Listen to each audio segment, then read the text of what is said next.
and gentlemen, thank you for being here this evening for this very anticipated lecture.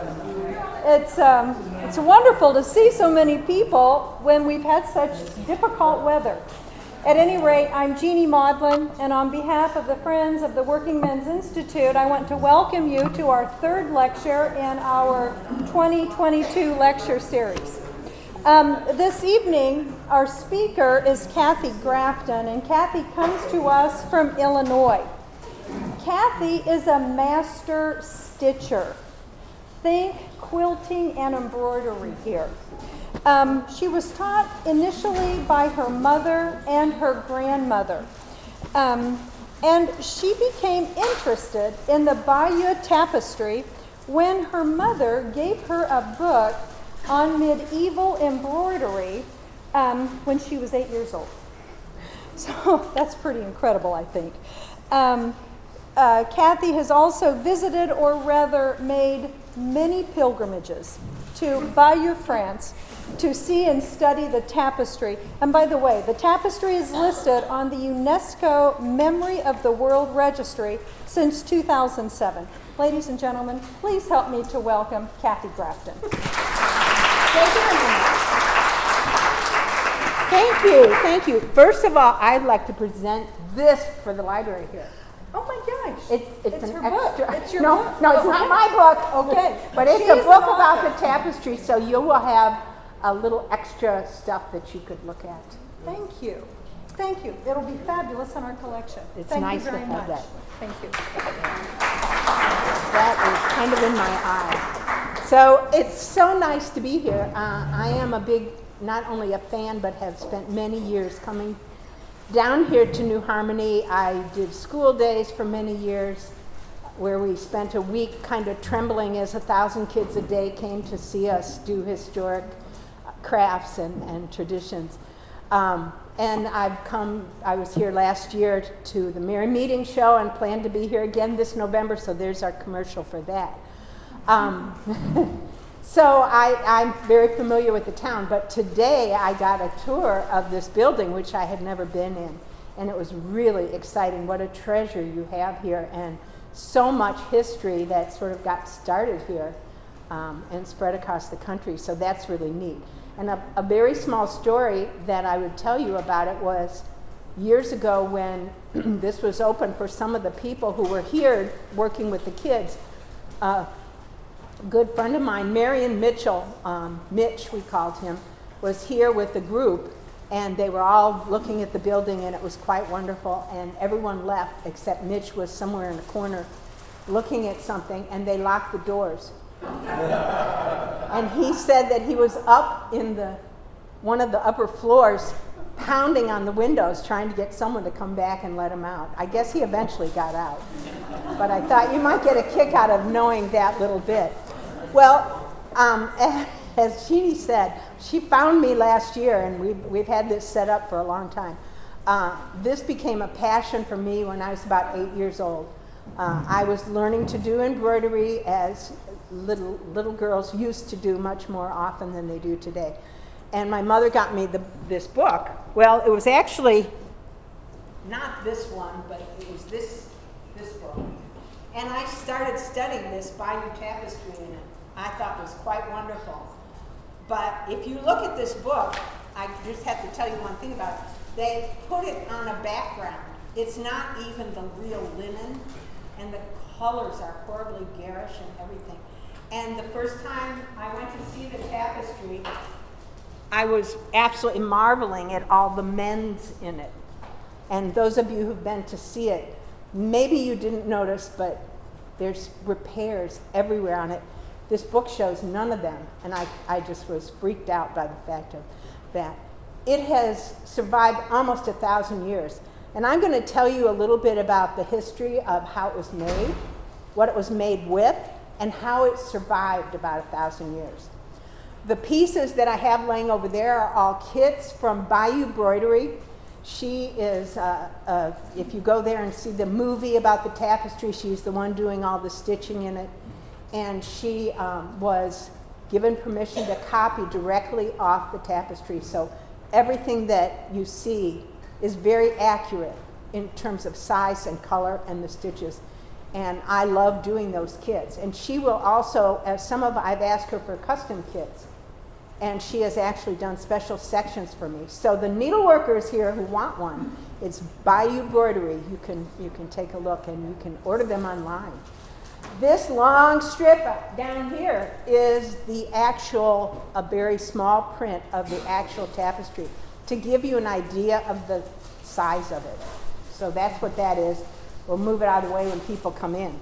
So I think my needlework has kind of led me to this, but the history of it, it starts out, for many years it was called the Tapestry of Reine Matilda, who was the wife of William the Conqueror. It was thought that she designed it, she and her ladies made it, totally fabricated, because it does tell a story, and it is a embroidery, not a tapestry. That's the first thing that people sometimes are surprised by.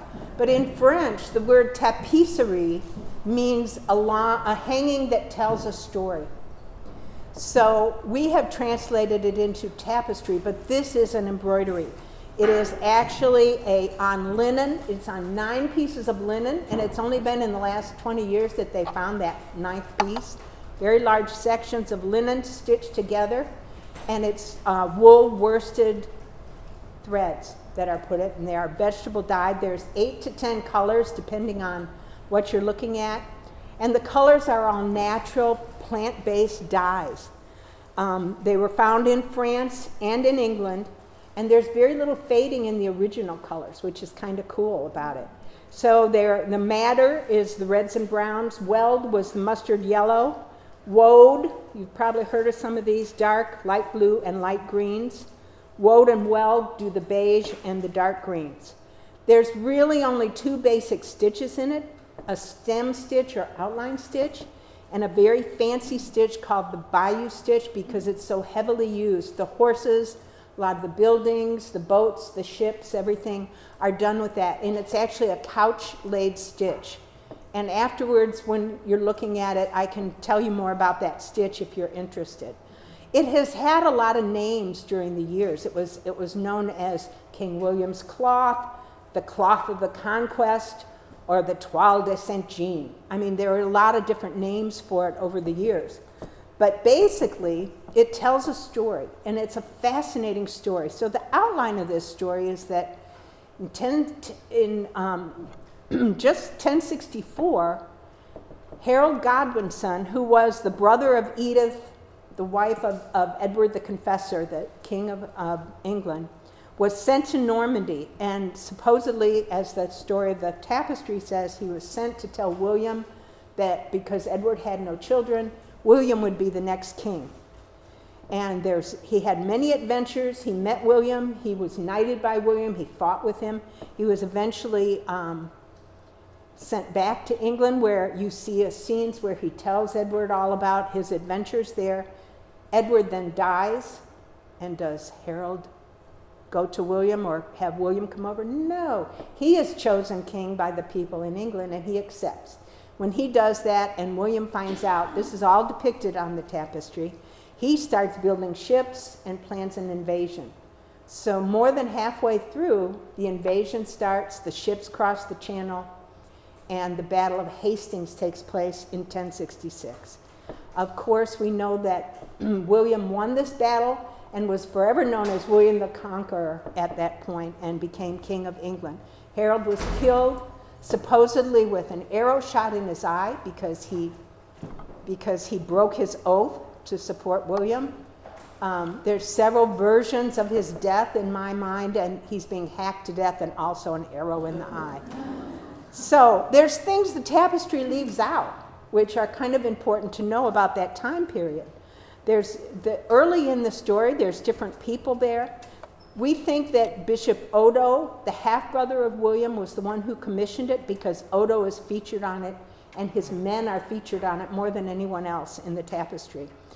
And we also think, even though France would never really want to admit it, that it was definitely made in England, probably in Canterbury. It lives in Bayeux, France. It has only left there a few times in our charted history.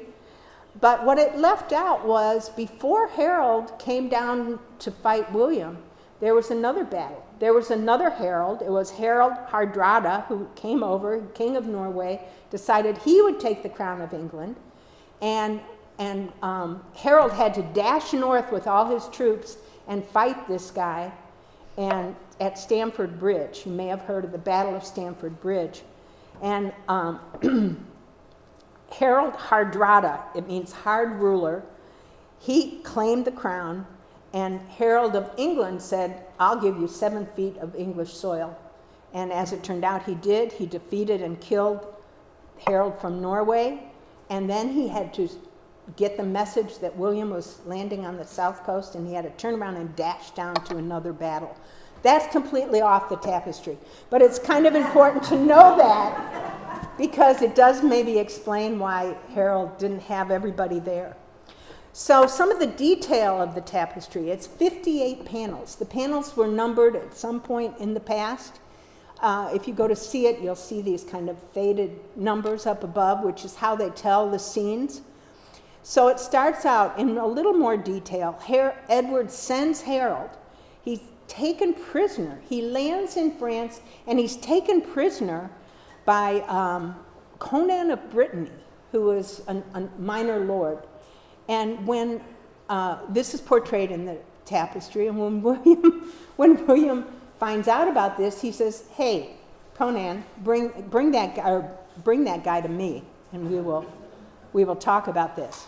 And there's a couple of women in the tapestry, very few. There's a very secretive little part called Algia, and a cleric is slapping her cheek or touching her cheek. And everybody thinks that maybe there was a little scandal going on at the time that we don't know about today, but everybody knew about back then. So who knows? We don't know that. There's a lot of wonderful borders on the tapestry. Those I sometimes go around twice when I go to see it, just to look at the borders the second time. Some of the towns, if you've been to France, some of the towns that are mentioned, Mont Saint-Michel, the island, Dinan, Dole, Rouen, Bayeux, Rennes, Caen, and all those towns are depicted in one way or the other on the tapestry. So William actually knighted Harold, and Harold swears fealty, kind of in the middle, on these sacred relics. So what was he swearing? Well, according to the tapestry, it was that he would support William to be king, but we don't really know that for sure. And but what happened was, after, I have a great section over there of Edward's death being carried to the new cathedral, and the blessing of the cathedral. There's the hand of God is coming down because the cathedral is brand new. We know it's new because there's a boy putting a weather vane up. You can see all those things depicted in that one scene. So I tell you that if you go to see it, you could spend a long time just looking at all those little details. So the very end of the tapestry is missing, and the very beginning is also very ragged. We think that that's pretty much because at one point it was put on these large rollers so it could be viewed, and they would unroll it across some tables, and the ends just got very frayed. So there's been a lot of detail work that's kind of missing. We do think that probably the ending was showing William being crowned in England. That's pretty much, it would have made sense for that to be. But what it shows, there's cooking in it. We know the stirrups on the horses because of the tapestry. I forgot to turn this off. I'm going to. My friends vowed that they would not contact me and say, "No, it is, it's them," trying to get me to answer. They wanted to listen to this. I said, "No, we're not doing that." Turn it off. I don't even know how my phone works. Come on, go off. There. We don't need that. There's banquets. There's battle scenes. You can see the one that I was stitching while I was getting hip surgery with the horses up in the air because the battle was going so fierce.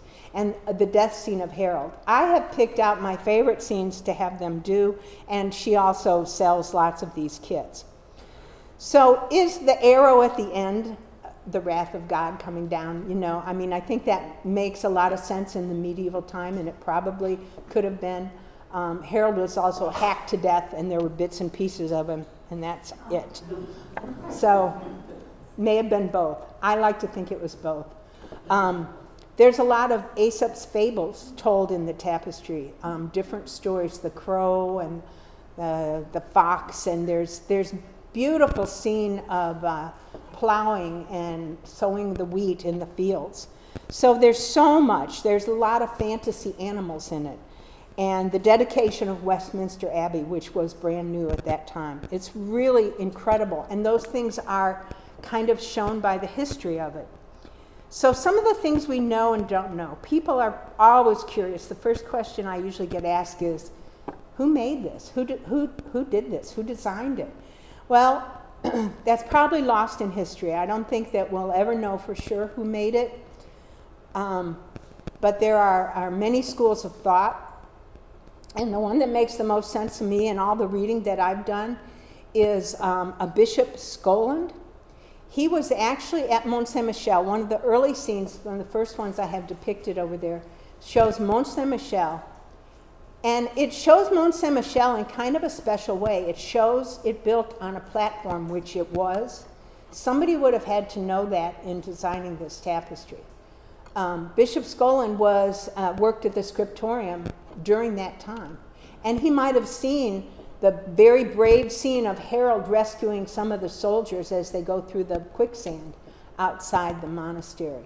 So he was actually there at that time. He became bishop later at Canterbury in England, where we most likely place the tapestry was made. So if there's ever proof of a designer, I wouldn't be surprised if it turns out to be this guy. And if you look afterwards, if you look at the one that is the Mont Saint-Michel, you will see up in the border there's a man sitting on a chair pointing at Mont Saint-Michel. So there is a school of thought that thinks that he was putting himself in there to show that he was the designer of it. It must have been designed by a man, because men would know the details of the battles, the shipbuilding, the things that women wouldn't have done. It was most assuredly stitched by nuns or women who did that work. A lot of us who study the tapestry from the needlework side think that probably they were given pretty free rein on the borders. There's places where the borders disappear, but there's a border on the top and the bottom that is fascinating, full of little fanciful animals, birds, and some of the stitching is quite well done, and some of it is pretty crude. So we kind of think that maybe the ladies that were stitching this had their own free rein with that. But again, we don't really know. It's really, really hard to know. And where was it for all this time? 1066 was the battle. And about 15 years later, Bishop Odo, who was the half-brother of William, he was dedicating the new cathedral in Bayeux. And there was talk of a long storied tapestry at that time. So we think that that may have been the first time it was shown. We know that for many, many years it was kept rolled up in a little wooden chest in one of the side aisles of the church. But there were fires in that church several times, and it still somehow survived. So how did that happen? Was it always there? We don't really know. We didn't hear anything in the historical record for another 400 years. Then we started to hear stories about it. 1476, there was an inventory of the cathedral, and it talked about this long tapestry piece. And then every year, it was displayed in July during the Festival of the Relics. Odo being mentioned in it so many times is probably a good indicator of maybe doing that. He had a falling out with William at some point, so this may have been kind of a peace offering. So we don't really know where it was during that time, but we're pretty sure that it was somewhere pretty close to there, because it isn't mentioned anywhere else in history. So I think that's pretty interesting. So if Abbot Scoland was the designer, he also was a traveler. He went all the way to Rome, being a religious person. He went to Rome to see the Pope, And he saw something called Trajan's Column, which has a lot of design work and scrolling designs on it, and very similar to some of the things that we see on the tapestry. So that, to me, is another thing that probably says he may have been the designer. So for many years, this tapestry was unknown, but then some things started to happen. It's almost 1,000 years old now. It's sometime in this century will be 1,000 years old. It just blows my mind. I probably won't be around to see that, but some of our children will. So it had escapes. How did it escape? France was trampled back and forth over many, many years of history. In 1562, the religious wars with the Calvinists took place, and it was kept in this cedarwood box, and all these fires and the destruction of the church, it still survived somehow. There was no gold or silver in it. It was just common wool. And so that kind of tells you something about the things that would have been destroyed, carried off. The gold and silver would have gone first. During the French Revolution, 1792, there were wagons carrying arms and supplies to Paris. And they wanted to cover the wagons. But somebody said, there's this old tapestry in the church. Let's go get that and we'll cover all the wagons with that. But the town registrar, Mr. Lambert Leonard Leforestier, he was the prefecture of police. He said, here's some sacking and stuff. Just let me take that tapestry. And he kept it in his office for many years, for a long time. And his portrait, thanking him for saving the tapestry, hangs in the museum. And in 1793, the Louvre opened. They started collecting items from all over France, and the town became really worried that somehow they were going to take the tapestry and put it in the Louvre. But take a look at this. Where are you going to hang that? Anyway, they didn't want it. The Louvre didn't want it. It was much too much for them to deal with. So it stayed there then. And then there was a parade celebrating another holiday, and somebody thought they should cut it up and decorate the floats with it. But now there were antiquity officials, and they stopped that idea and other ideas. Then came Napoleon, 1803. Now, what did Napoleon want to do the most besides conquer the world? He wanted to conquer England. What does the tapestry show? It shows the conquest of England. So he demanded that it be brought to Paris, and they brought it to the Louvre for another exhibition in a dray wagon, dragging through the dust and everything else. And he put it on exhibit there, and he used that as symbolism of how he would conquer England. But the Louvre again didn't want to keep it because it was just too unwieldy for them to handle. So they sent it back. So the town really began to value this and take care of it, and they started finding places to display it themselves, get it off those rollers where it was being damaged and destroyed. But because it had been to Paris, it was becoming more well known. So now there was a play based on the story of it, and there were people who started coming to Bayeux to really see it. They made drawings. Someone cut a piece off it. The end was missing. Things were happening, and they were getting really worried. The ladies of Leek in England, which were led by Mrs. Waddle, made a whole copy in the 1800s. And it took 35 women a year to stitch it. So there gives you an idea of maybe how long some of that might take. I can tell you that it's slow work. It takes me a long time, but I love it. And then the people started coming to visit it. They'd come to Bayeux, and they would leave their comments behind about the tapestry. So John Ruskin came, said the most interesting thing conceived. William Morris came. George Eliot came. Alfred Lord Tennyson said a very blessed work indeed. John Constable came, almost as bad as ancient Mexican paintings.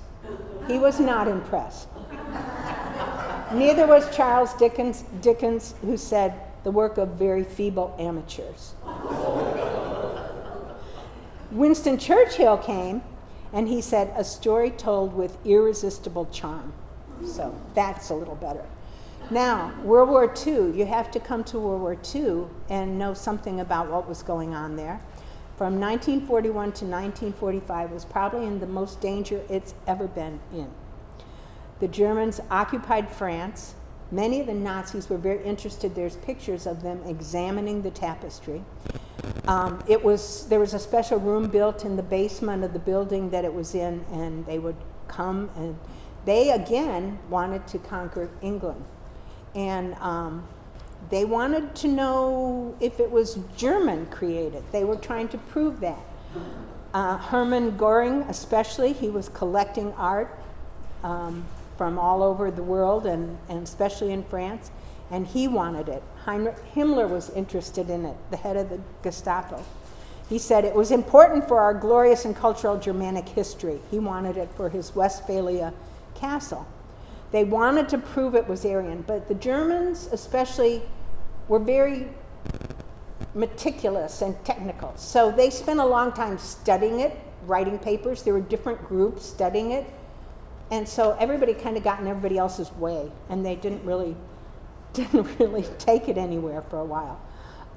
That took time. There had to be letters. There had to be official stamps on the letters. Things had to happen.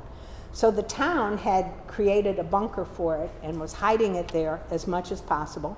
The Germans would visit and want to move it for study. So it was moved to an abbey not too far away, the Jeu-des-Mondes, and that was too close to the areas that were getting bombed. So then it was moved back to Bayeux. So this is taking a toll. In 1941, then, it was moved to the Chateau Sorche, which is in the Loire Valley. And that's where many of the treasures of the Louvre had been taken. It was near Le Mans. And they wrote museum on the roof so that the Allies wouldn't bomb it. It had to travel on war-torn roads with gas wood burning trucks that were, not just gasoline, they were burning wood. So you can imagine the smoke and the ashes that were maybe. Anyway, it was kept in room 9 with the most important treasures from the Louvre. That tells you something. There's actually maps that show where everything was being stored. In the spring of 1944, Germany finally decided they could start moving it and get it. I don't know which one, Hermann Göring. I don't know who was winning on getting it, but they decided they could move it to Germany. So they thought they'd move it in stages. Meanwhile, the people in Bayeux don't really know that it's gone anywhere except to Sorche. So they started moving it. Well, let's move it to Paris first, and then we'll see where it goes. So they got it to the Louvre, and they had it stored there. Well, that was in June of 1944. Bayeux didn't know it was there, and on D-Day, which happened at that time, the town of Bayeux was overrun very quickly, and there was no destruction. And a couple of stories about that I've heard from traveling there. One is that there was a priest in the town who rode through his bicycle through the battle lines to find the Allies and say, do not bomb Bayeux because the Germans have left. They've left. You can walk in. You don't need to. And so they did. So they didn't bomb the city. The British got there. They could not get their tanks through the narrow streets and the roads. So they made a ring road, which you can see today, which of course has been expanded if you go there, and would use that so that they didn't have all these tanks in the town. So they had dispatches too, because by then, if you're unaware, I have a book over here called The Monuments Men, and there was a group of men. There's a movie that doesn't really tell too much about it, but the book is very good, that were sent over as the war was starting to, as Germans were getting pushed out, to start to try and find these treasures that they knew had been looted. And one of the things they were looking for was the Bayeux Tapestry. So these dispatched people came into Bayeux saying, have you got the tapestry? Is it here? And they're like, no, it's in Sorche. Well, no, it was at the Louvre at that point. And on looking at the different dates, so at that point, General von Kolich had been sent to Paris basically to blow it up, to destroy the city. Well, he was pretty easily convinced that he did not want to be the man to go down in history to having blown up Paris. So he carefully mined the bridges and the buildings, but he didn't give any orders to have it done. And there were a lot of people working on him to not do that. So on August 18th, now keep in mind the 22nd was when it was liberated, Paris, began the liberation. On August 18th, England intercepted dispatches and communiques from Himmler who said, bring the tapestry before you leave Paris. So, I mean, it really was a big deal to them. And on August 22nd, von Colic, he was in his office, and 2 SS men showed up with guns, and he thought they were there to arrest him because he had not done that. And no, they said, we're here for the tapestry. And so he took them. He was in the Hotel Maurice, which is right down the street from the Louvre, and he took them out on the balcony. The Monuments Men talks about this. He took them out on the balcony and said, it's down near the Louvre. I think you could get it. They had gasoline trucks ready to haul it off to Germany. And they said, well, the Louvre is in the hands of the French already. And he said, well, you're so brave, you could go down.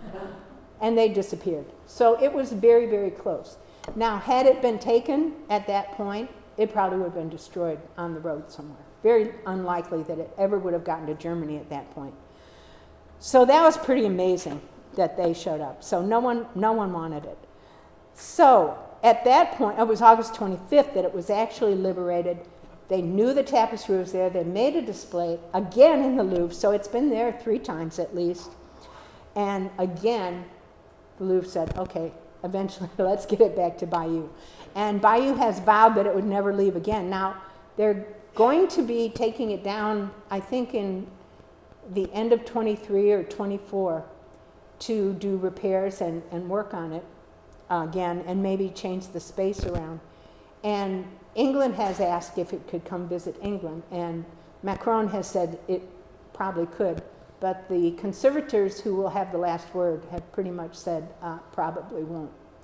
I don't expect it to go. It is incredibly preserved and incredibly fragile at the same time. So I'm hopeful that it won't go at that point. It's not far along the channel. If I can get there over 20 times to see it, which I have, I'm sure people can get there from England. Besides, England has the Ladies of Leek one somewhere. They can look at that one. So the fact that it has survived the way it has is absolutely amazing. It's mended. When you see it, there's little mends. Some of them are beautifully done. There's tears. They've stabilized it. So when I heard that it was going to be taken down, I bravely sent pictures of the work I've done with these kits and to the director and asked him if I could come help work on it. And I'm sure he was quite amused that an American from Illinois was writing to say this. And he actually wrote me back very kindly and sent that book, another copy of that book that I'm giving you. So that's why I'm giving you one, because I have 2 now. And said thank you. But he said, it's not even, we aren't mending it. We aren't going back and restitching. We're looking it over for insect damage. We're stabilizing it. We're cleaning it carefully where it needs to be cleaned. And it's all done by professionals who are trained in it. So that was an easy letdown. You know, I feel pretty good. I was there in April.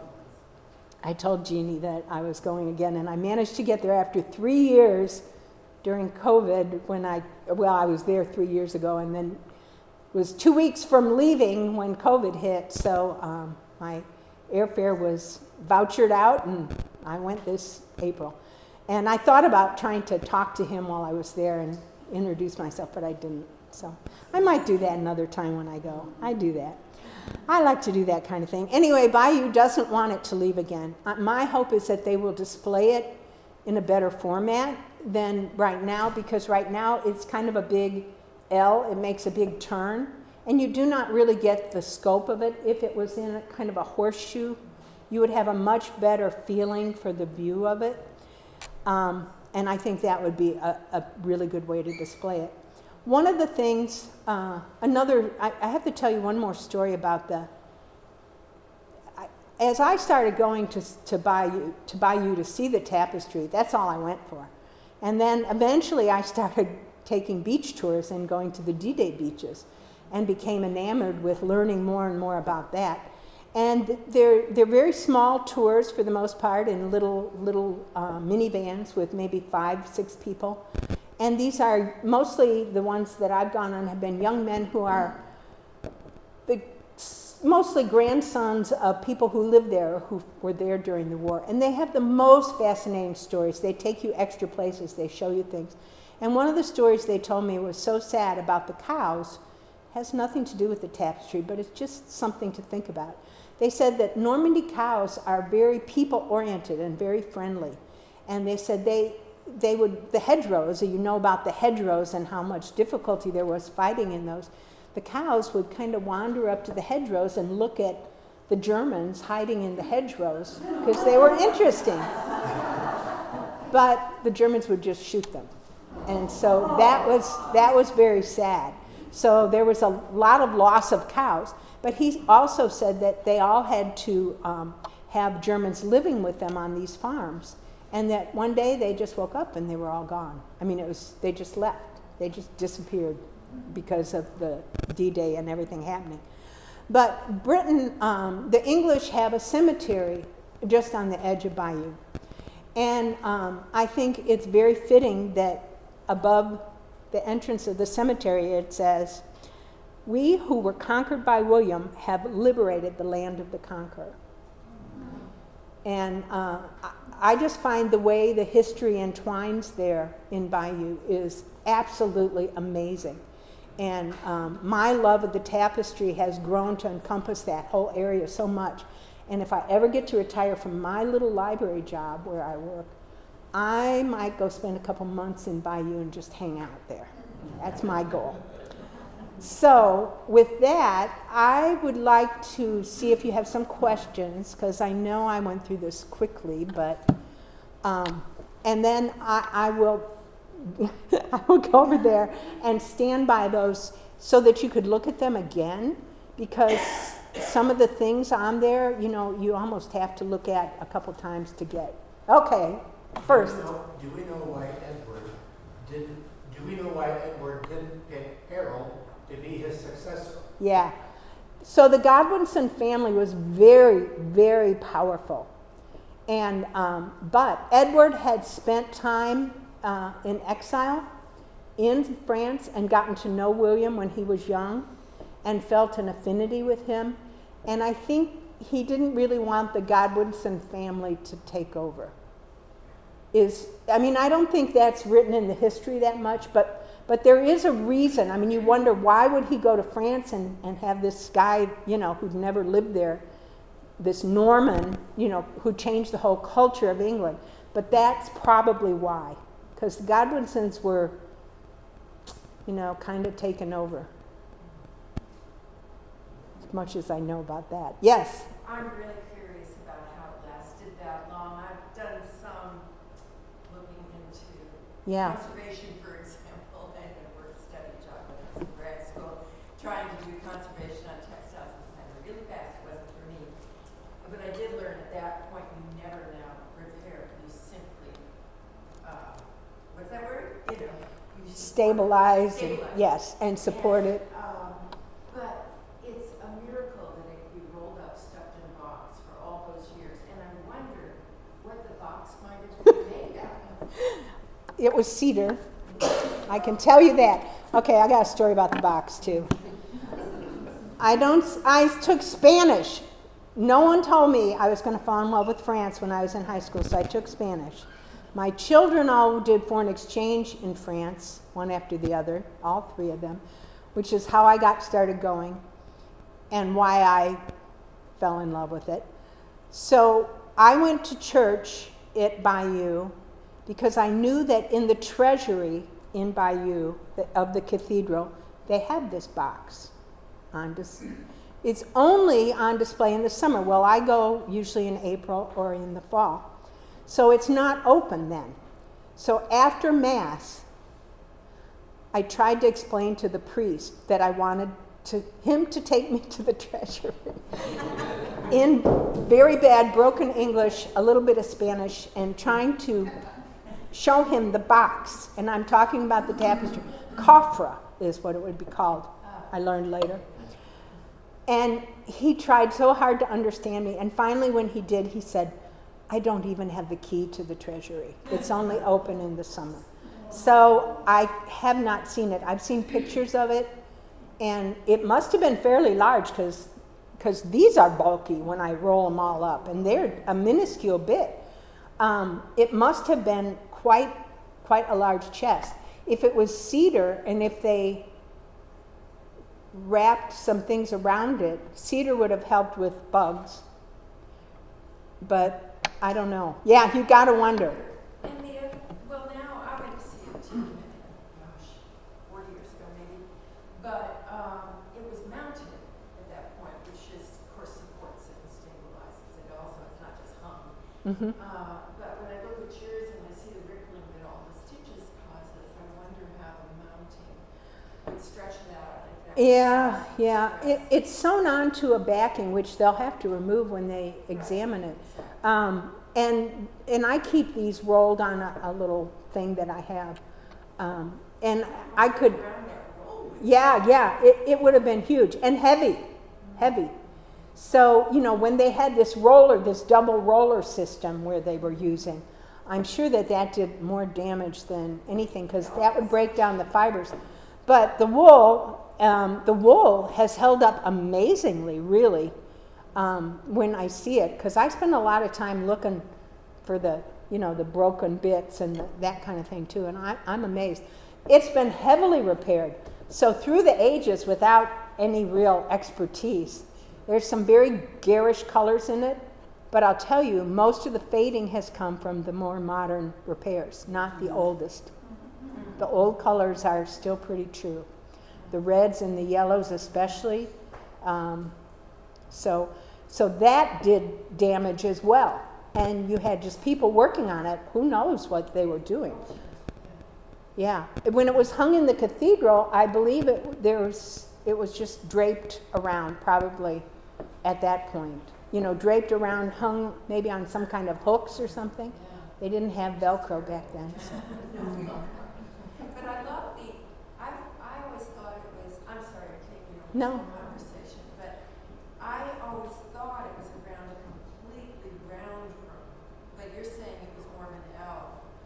But Yeah. what I liked was that you couldn't see the whole thing. Oh, yeah. And so you had to go detail by detail Yes. by detail. Because I think it would have been overwhelming, but when you read the book, I have that book, you can't digest it. No. But if you walk around it, so Yeah. you can't just turn around. It is amazing, and the guide they have with it tells, it tells a lot of the stories. A lot of the myths have been dispelled pretty well over the years, but it goes way too fast. I don't even listen to it because it would have you move here, because it wants you to move, because there's 20 kids coming behind you. So I ignore that, and and they let me go twice once. I was the first one in one morning. And at the end of the day, I came back with my ticket and said, can I go through one more time? And they said, sure. So, anybody else? Questions? You must have some questions about it. Yes? So it's suspended this way instead of laid flat? Yes. Doesn't that in itself? Probably. Well, I'm sure it's suspended more by that whatever it's stitched onto. And it's probably on boards of some, laying against them. I don't know, because you can't ever get behind it to see. We'd like to. You can turn one of these over too. And, gently, if you want to feel, this is the kind of thing. I should mention that these will eventually go to St. Olaf in Minnesota. They have a medieval studies program, and I've been up there to give the lecture when I found out that there was still a small college somewhere in the Midwest that did medieval studies. And I've decided that someday when I'm not using them, my kids aren't going to hang this kind of stuff up in their house, that I would like to send them up there. I've sent them one piece already as kind of a promise. And I said, I want them to be study pieces. I want people to be able to look at them, see how they were stitched. What would be great would be if they'd get someone who would teach a class on the Bayeux Tapestry. It could be a class in its own for people to learn about the designs in it and everything. The borders, I can't even go into starting to talk about the borders. They're so amazing, and there's so much story in the borders. For instance, some of the pieces I have there, just generally, there's one very, very small piece that I got that she did, that Chantel did. By the way, I always have lunch with Chantel now. We're kind of buddies. She's the one that has permission to design from the tapestry, and she's just a marvel. What she's done has created this. So there's one there that's got Halley's Comet and a little bit of a building, and underneath are ghost boats, foreshadowing that William is going to come and attack. I mean, you know, the history is there. It's fascinating. There's several naked people on it, which the Victorians in the Ladies of Leek left those off theirs because heavens, you know. But yeah. I was wondering what wool you use. What? What wool you use. Wool. She provides the wool, the linen, a needle, and the key to tell you which stitches and where to put them. So it's a wool that she gets over there, and you double the thread. Gives in France. I double the thread from France, yes. She does ship them over here. I've But it's had not them sent. natural dye, or is it? I don't think it probably is in this day and age, but it's a very good dye. It's a very good match to the colors. Naturally, most people couldn't read and they wouldn't have a book to Right. tell this, so this is the picture. Was there a history of having things made like this? Yes. For people to see? Yes, and most of them have. It's been so long and unwieldy, how they expected to display it. Yeah, well, you know, the actual tapestries do the same thing. They tell stories. And I was telling someone about, in Angers, are the apocalypse tapestries, which are tapestries. Very much destroyed, but there's fragments of them and some really amazing things. And they're biblical stories, and they're biblical stories with like the 100 Years' War and biblical stories combined. So you've got, you know, all these characters from the Bible that look like English soldiers, and it's really fascinating. But that was how people learned a lot of history and things, because they didn't read except for the nobles and the people who were highly educated. Before you go over and let our audience come and ask Yeah. questions and such, we want to thank you. Thank you for this much anticipated talk. It's been very anticipated. But Our organization gives an honorarium. Oh. Thank you so much. Thank we you. really appreciate it. well, I love coming. Ladies and gentlemen, before you take off, just some wee housekeeping. If you're not a member of our organization, we would love for you to join. Our treasurer, Christine Cruz, is here, and back on the refreshment table, we have some membership forms, so please avail yourself of that, and also of the refreshments. During Kunstfest, September, let me get the dates right, 17 and 18, it's our annual Friends book sale. If you happen to have any books in your library that you don't need anymore, please feel free to bring them to WMI, and we will sell those, and we'll use that money to support our library. And finally, our final lecture in the 2022 series is on November 3rd, and it's with Master Weaver, Peggy Taylor. So we have a fabric, a weaving thing going on this year. So we hope to see you all then, and Cathy will be over there. I'm going tomorrow to Shakertown for their craft fair, where I will be doing silk ribbon embroidery, and so I have cards about that. And I also would tell you that I make a lot of pieces with bees and bee skeps on them, because the bee skeps are done with silk ribbon or silk thread, but they use the Bayeux stitch. And then once I made the bee skeps, I had to figure out how to make bees. Because people didn't want to just see a bee skep, they wanted a bee. So usually I bring one of those to show, and I forgot. But if you get to that, and stop at Merry Meeting and see me, I'll be at the granary. I think I'll be upstairs there. So come visit at the granary. Great. And I'll come over here and talk more about any of these that you'd like to know. Thank you. Thank you so much.